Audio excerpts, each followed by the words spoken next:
One update tonight on a story that we brought you 2 nights ago. A Bay Area slumlord accused of renting out a dangerous dungeon-type room in San Francisco's Outer Mission District.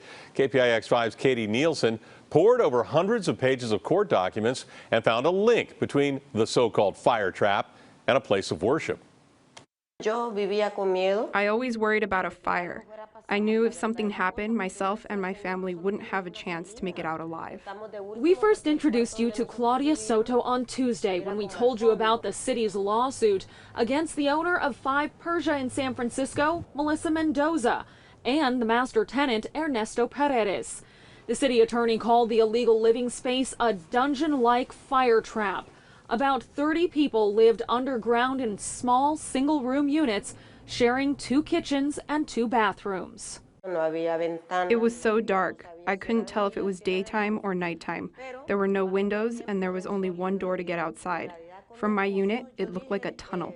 Despite the living conditions, Osmar lived in the unit for almost 10 years. We couldn't afford to move. Everything else in the city was so expensive. When we found this, we thought it was a blessing. This is the entrance to the illegal units in the basement, and according to this lease, that space was rented by Ernesto Paredes. The 200-foot-long basement is below a busy laundromat. Above it, a church. Here's where it gets interesting. That church rented to none other than Ernesto Paredes.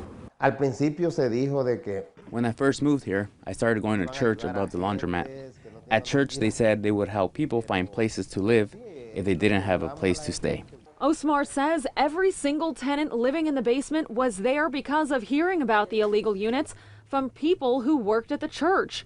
They all went through Paredes, who was one of the church elders. He was also the man who came every month to collect the rent from the tenants, including the $1,000 a month in cash Osmar paid for the tiny room. But then Paredes came asking for more. He wanted the tenants to help him raise money to buy the building. Comenzamos a hacer actividades, lavando carro. We did bake sales and car washes and tried to get donations. We turned over all the money to the church. But after a falling out between church leaders, the pastor left, the $500,000 disappeared, and the tenants were stuck living in hell. I couldn't go back to church after that. I'd given so much of my life to try to help, and we were left with nothing.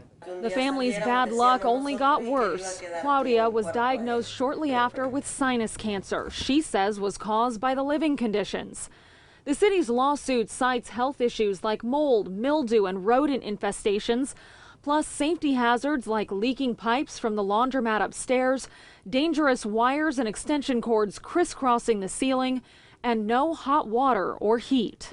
Tenants were using the electric stoves as their source of heat because there was no other means of warming up the area. The tenants are now banding together and filed their own lawsuit against Paredes and the building's owner. He knew that that's not a place that people should be living, and so he could have made other choices, as could the owners of the building. The tenants hope to recover enough to rebuild their lives. For Osmar and Claudia, it means paying off $80,000 in medical bills and maybe being able to afford a house of their own, one with plenty of windows. In San Francisco, Katie Nielsen, KPIX 5. We reached out to Ernesto Paredes' attorney, and he said, quote, no comment.